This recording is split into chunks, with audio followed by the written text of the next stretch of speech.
El analista político Lolo Echeverría está con nosotros. Bienvenido a Punto de Orden. Le saluda Juan Javier Benedetti. Como siempre, van a sobrar candidatos y van a faltar propuestas. Lolo, ¿cómo ve el nuevo derbi presidencial? Sí, buenos días. Un saludo para todos y también para la audiencia. Bueno, todo estaba previsto para que hubiese en cada elección candidatos por docenas. En esta ocasión no será excepcional. Porque no hay partidos políticos. Los partidos políticos, como no tienen ya vigencia, no tienen cuadros, entonces buscan fuera del partido figuras. Y por eso es que prevalecen entonces simplemente la audacia, la vanidad, los intereses, o de las personas, o peor, los intereses de determinados grupos. Pero en esta oportunidad va a aparecer una cosa novedosa, que es un verdadero outsider. La figura de Jan Topic es la figura del outsider, que no es privativo del Ecuador, sino que ya pasó en Colombia, en Perú, en Chile. Los partidos políticos tradicionales quedaron relegados y aparecieron figuras nuevas. Ahora, no es lo mismo hacer una figura para ganar unas elecciones que lanzar una figura para gobernar. En los tres casos que he citado, Colombia, Perú y Chile, ha sido un fracaso. En Chile ha tenido que volver a la derecha y ha sido un fracaso el líder estudiantil. En el Perú el sombrero luminoso está en la cárcel y en Colombia el guerrillero jubilado está pataleando. Así que no sé lo que va a pasar con nosotros, pero es probable que la figura de este outsider crezca rápidamente porque se nutre de la ilusión de los electores de que va a ser, como es contrario a los políticos, de que va a ser contrario a los políticos en cuanto que va a ser honrado, que va a ser eficaz, que va a atender los problemas reales de la gente. Ahora, esto en definitiva es una ilusión. Siempre la figura del outsider es un tiro en la noche. Ahora, señor Echeverría, el correísmo funge de ser la principal fuerza política del país. Le pregunto a usted, ¿es en realidad tan fiero como lo pintan? No, en mi opinión no. Yo pienso que ellos mismos están excesivamente optimistas. La verdad es que el partido, digamos el Partido Alianza País o Revolución Ciudadana o el Partido Correísta, como se le llame, es un partido roto. La mitad de su dirigencia son prófugos o condenados y la otra mitad está acá, y los prófugos pretenden manejar por teléfono el partido. ¿Cuánto cree que puede durar esa situación? En mi opinión, muy poco. Tarde o temprano se producirá la rebelión. Y no solo la rebelión, porque no quieren ser contaminados con la corrupción que representan los prófugos, sino también porque lo que les interesa es generar un partido con una política civilizada que no esté contaminada con la corrupción, de manera que tarde o temprano se producirá esa ruptura. Lolo Echeverría, qué gusto tenerte aquí en Punto de Orden. Mi primer comentario es: debes tener un pacto con el diablo porque estás igualito. La última vez que te vi habrá sido hace 2 años y no te pasa un día. Eso porque siempre fue viejo. Mi primera pregunta es, lo conversábamos aquí antes de que vengas, ¿será posible que pedirle a la Corte Constitucional ampliación del periodo electoral y para no tener una elección medio oscura por lo apretado de los tiempos, pedirle, qué sé yo, 2 o 3 meses más de plazo para que el Consejo Nacional Electoral pueda armar de mejor manera una elección que ya de por sí es complicada para un periodo bastante corto de presidencia? Deberíamos, porque este atropellamiento es en beneficio de lo peor de la política. Ahora, no es tan fácil porque el Consejo Nacional Electoral está al mando de ciertos partidos a quienes les interesa que se haga con este apresuramiento, con la idea de que van a ganar los que más conocidos son, porque no hay tiempo para conocer nuevas figuras. Pero yo creo que no es aceptable esto. el Consejo Nacional Electoral debe sufrir la presión de los ciudadanos y de los políticos honestos para que le den el tiempo necesario, no solo para hacer una elección transparente, sino para corregir los errores efectivos y a la vista de todos que tuvimos en la elección última. O sea, nunca ha habido una situación tal como que el propio tribunal o miembros del propio consejo denuncien irregularidades y que no pase nada. Eso es absolutamente inaceptable, así que deberíamos todos clamar para que se amplíen los plazos porque eso permite la ley. Y en segundo lugar, han pasado 5 días desde que el presidente declaró la muerte cruzada, hay 16 movimientos que pueden tener representantes y hoy ya tenemos 8 precandidatos, seguramente habrá 16. Esta atomización, ¿a quién favorece, según tu criterio? Bueno, se repite la historia, esta vez se repetirá como farsa, porque si tenemos nosotros 180 movimientos políticos, no se distinguen unos de otros como los granos de la arena en la playa. Esto es un absurdo, es inaceptable. Sin partidos políticos no puede haber una política racional. Urge, pero es indispensable de supervivencia rescatar a los partidos políticos. Desgraciadamente, la actividad de política se ha degenerado tanto que lo que hacemos es, en lugar de rescatar a los partidos, denigrarlos más. Es decir, hacer leña del árbol caído. Hay que hacer un trabajo a contrapelo, diría yo, para rescatar los partidos políticos para que tengamos nosotros movimientos, pocos, que tengan doctrina, que tengan cuadros de gobierno, que tengan líderes, que tengan estudios de la realidad nacional, sobre todo que tengan proyecto para el país. Como no hay proyecto para el país, entonces lo que tenemos son ilusiones como las que representan los outsiders. Pero hay que buscar la manera de rescatar a los partidos políticos para evitar lo que tenemos. Tendremos igualmente por docenas candidatos, porque ya dije yo, esto es un desfile de vanidosos y de gente que cree que son mejores que los políticos que acaban de salir de la asamblea. Entonces cualquiera puede ser mejor que esos políticos y esto es lo que les ilusiona en la posibilidad de llegar a gobernar el país. Lolo, muy buenos días, los saluda Carlos de Tomaso, un gusto tenerlo aquí.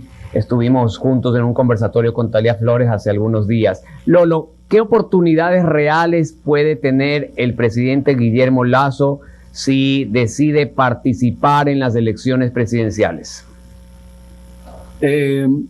Muchas gracias, un saludo, un gusto estar nuevamente con usted, Carlos. Yo creo que él no buscará, ni siquiera en este periodo que le toca gobernar por decreto, no buscará hacer olas. Yo creo que él quisiera o querrá terminar tranquilamente, porque corre un poco el riesgo de que cuando implemente algún cambio significativo tenga una rebeldía social por parte de trabajadores o por parte de los indígenas, etcétera, y que pueda afectar esta salida decorosa que es lo que ha buscado él al recortar su periodo legislativo. No deja de tener cierta generosidad esto de recortar un periodo, pero también en el fondo significa un fracaso. Ahora, es evidente que el presidente Lasso también comparte con la Asamblea Nacional el rechazo de los ciudadanos. En esas condiciones yo no creo que él pueda aspirar a una candidatura, porque sería factible solamente en el caso de que estos 5 o 6 meses o el tiempo que sea que gobierne sin asamblea fuese un éxito, pero esto no es esperable porque yo no creo que se le pueda achacar totalmente a la asamblea el fracaso del gobierno. El presidente Lasso ha sido un solitario y no ha tenido un proyecto. Por ejemplo, es evidente que no ha tenido un proyecto para los indígenas. ¿Cómo puede ser posible que haya aspirado 3 veces a la presidencia de la República, y que el problema más grande del Ecuador, que es el problema de los indígenas que viven al margen de la economía y al margen de la civilización, y no tenga un proyecto para los indígenas, eso indica que estaban despistados o entregados simplemente al carrusel electoral y nada más. De manera que yo no veo posibilidades de una candidatura presidencial. Lolo, usted dijo ayer en el programa Políticamente Correcto que considera que quien llegue a la segunda vuelta le puede ganar al candidato del correísmo, pensando que el candidato del correísmo es muy probable que llegue a la segunda vuelta. La pregunta es, ¿no le ve peligro de que el candidato correísta en primera vuelta supere los 40 puntos y ponga 10 de diferencia y ganen en primera vuelta? O sea, ¿qué peligro lo ve a ese escenario? Yo no le veo ese peligro, en primer lugar porque comparten con todos los vicios de la política y añaden algunos vicios propios de este partido, como la corrupción. En segundo lugar, he dicho que es un partido roto porque tiene la mitad de su dirigencia afuera del país, prófugos de la justicia. Y en tercer lugar, porque tiene un techo muy bajo, es decir, tiene un piso alto pero un techo bajo. Y en esas condiciones es obvio que tiene un 25, un 30% del electorado que no basta para ganar en primera vuelta. Y si es que hay otro candidato que llega a la segunda vuelta, puede repetirse lo que pasó con el presidente Lasso, que remontó algo inusitado porque había un 70% del electorado que era para el cual era inaceptable el correísmo. Eso puede repetirse también en esta elección. Bueno, una pregunta final. ¿Qué pasa con el Partido Social Cristiano y el Pachacuti? ¿Qué oportunidades van a tener en este proceso electoral? Bueno, el Partido Social Cristiano, en mi opinión, ha tenido la dirigencia más lúcida políticamente y acaba de demostrarlo ahora. Primero en la asamblea, porque estando arrinconado, reducido, disminuido, apareció con 2 puestos en el CAL. Bueno, no le sirvió de nada, pero demostró que tenían una capacidad creativa desde el punto de vista político importante. Y acaba de demostrar ahora con la presentación de esta figura, el apoyo a esta figura del outsider de Jean Topic, lo que implica tener una percepción muy clara de lo que está ocurriendo en la política. Y esa comprensión es lo que les falta a los demás partidos y a los demás candidatos. De manera que siempre puede dar sorpresas del Partido Social Cristiano. Respecto de Pachacuti, creo yo que es un partido destrozado. Primero porque ha incurrido en todos los vicios de los otros partidos. Los otros partidos tardaron 10 años en disolverse. Pachacuti lo ha logrado en 4 años.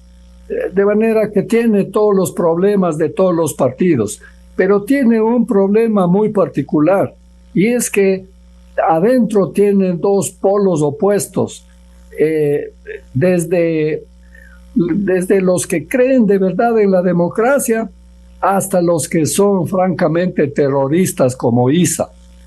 Issa es un terrorista, él no cree en la democracia, él ha denigrado de la democracia, él ha dicho que estamos condenados a aceptar el comunismo indoamericano o la barbarie.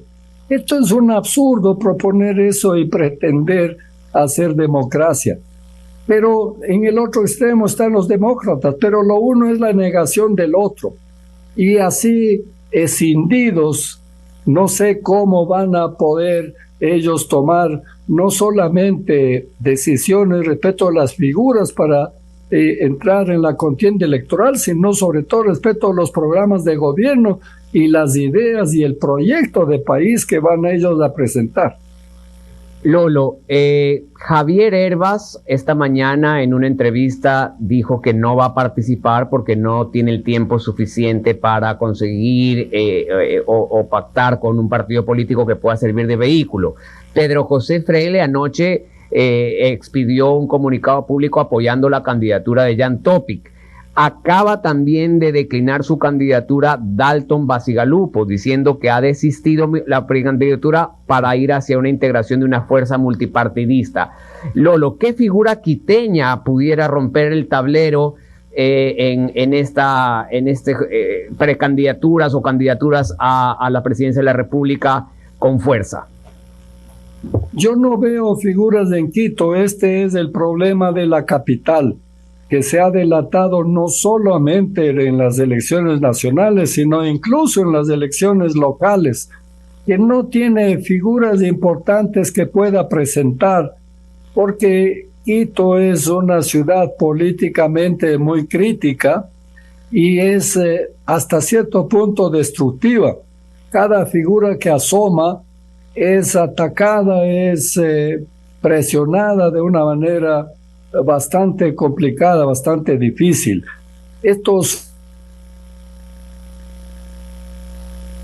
Parece que tuvimos un problema con la señal. Estábamos conversando con Lolo Echeverría, analista político. Pues entonces vamos a dar por concluida la entrevista por este problema de señal.